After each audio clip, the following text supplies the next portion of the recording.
In this video, what we would like to do is just begin with how to organize your data. Whenever we gather our data and we just get all these numbers or all this information, that's referred to as raw data. It's just information before we do anything with it. So think about those college applications, those job applications.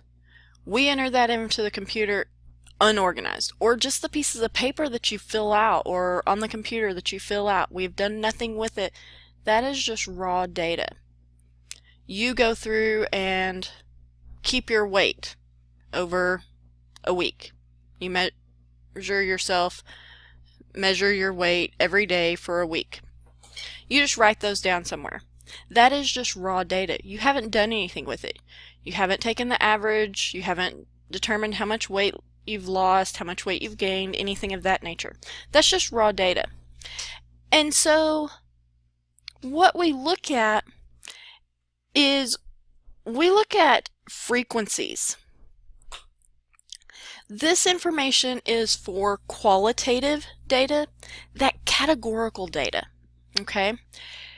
So the frequencies of a category is the number of times it occurs in the data set.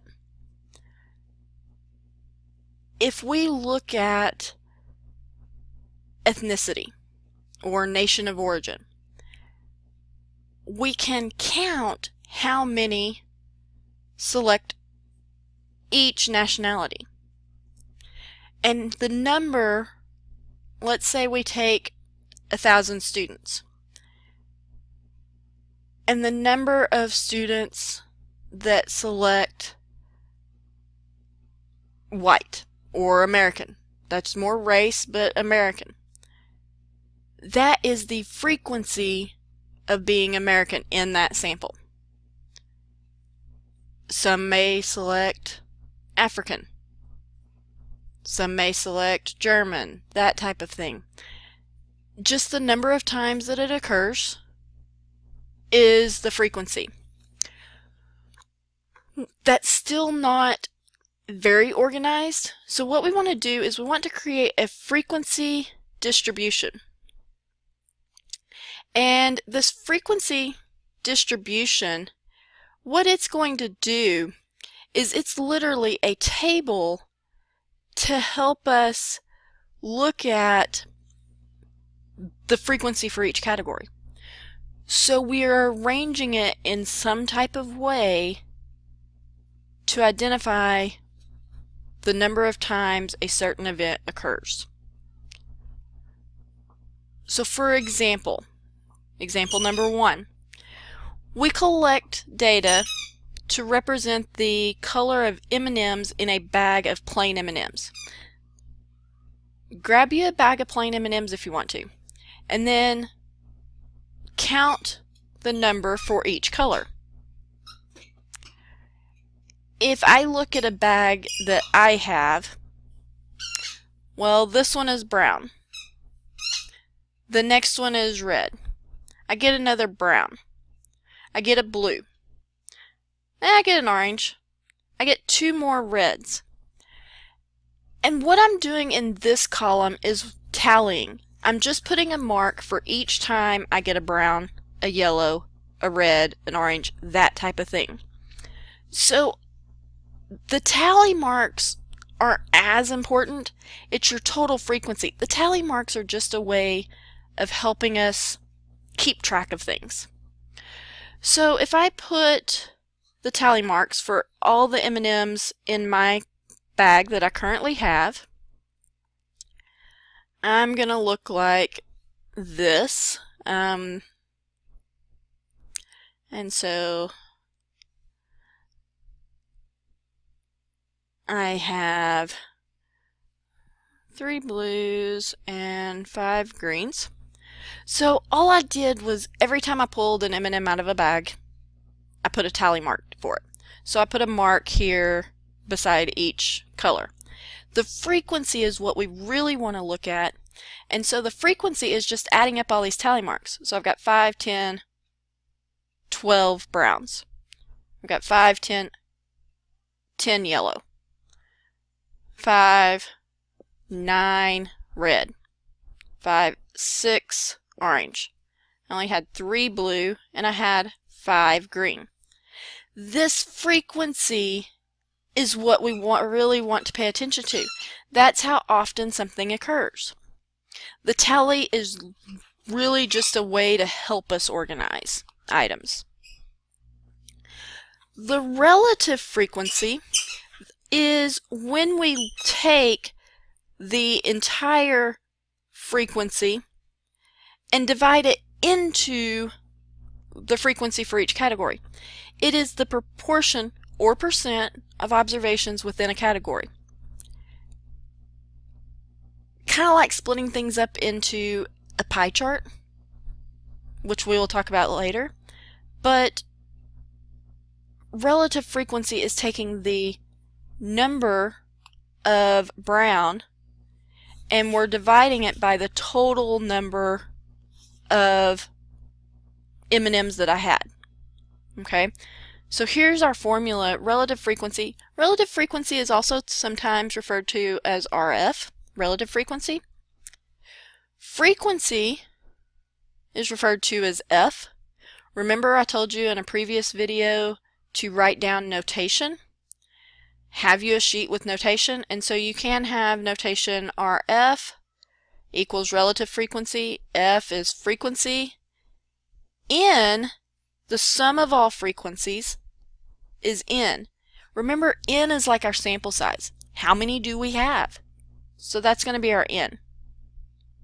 Now I just wanted to look at rounding rules real quickly, because when we calculate these relative frequencies, we're going to have multiple decimal places. Okay? So remember the steps for rounding. You've probably rounded before, but I want to reiterate this. So the first thing that we do is identify the digit one position to the right of the given value. For example, we want to round 12,705 to the nearest thousand. So if I want to round to the nearest thousand, the 2 is actually the thousands place.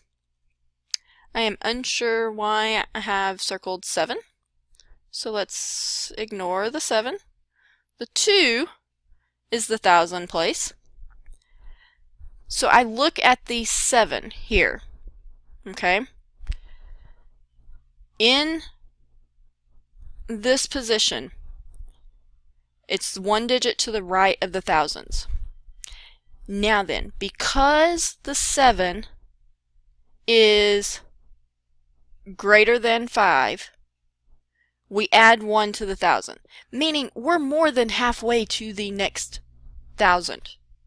Right now we have 12,700. That's more than halfway to 13,000. So whenever I round it, I become 13,000. Recall, if the number to the right of desired digit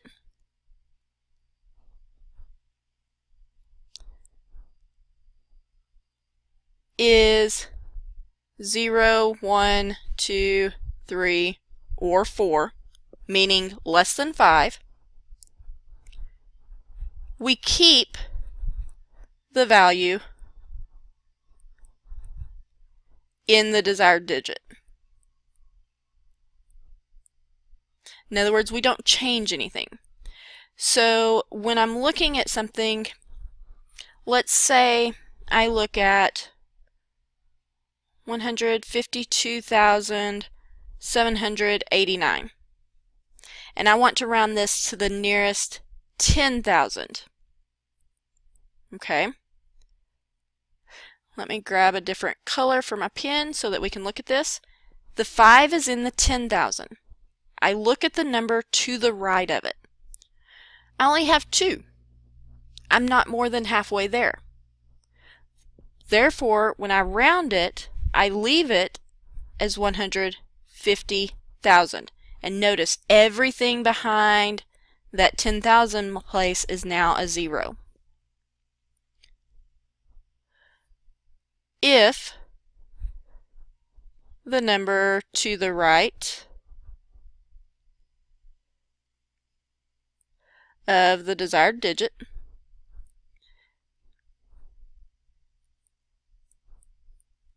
is a 5, 6, 7, 8, or 9, meaning 5 or greater, we bump desired digit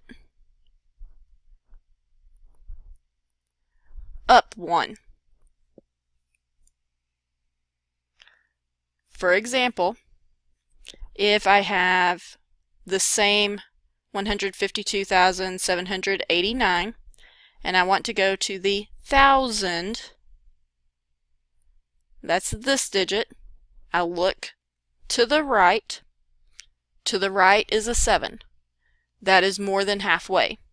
So I'm going to bump this up to 153,000.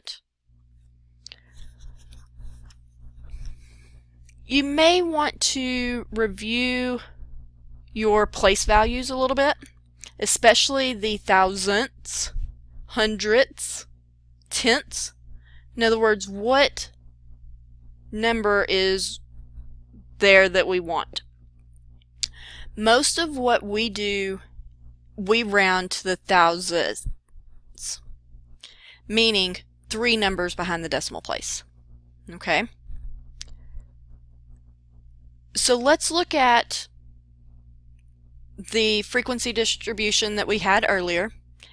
And for the color brown, remember we had 12, yellow we had 10, red we had 9, orange we had 6, blue we had 3, green we had 5.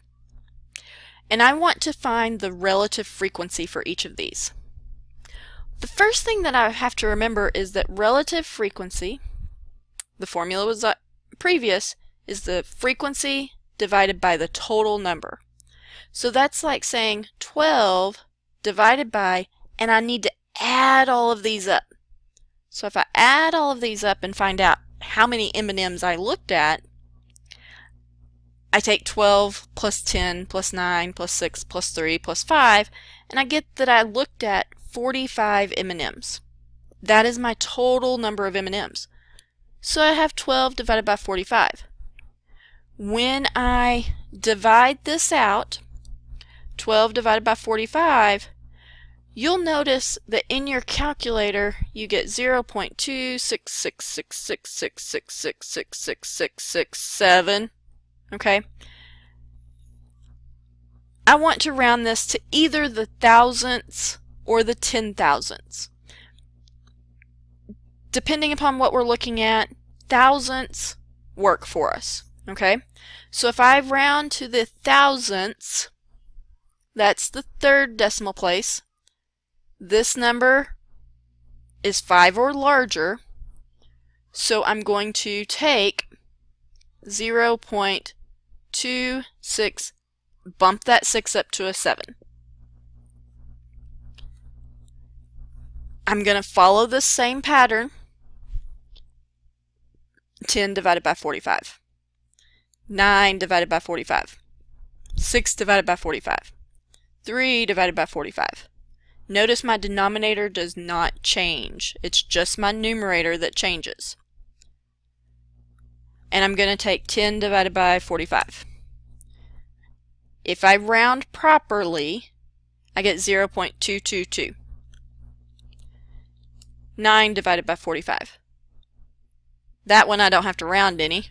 It's just 0.2. It's 2/10.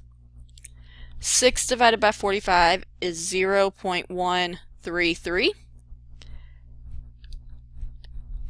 Then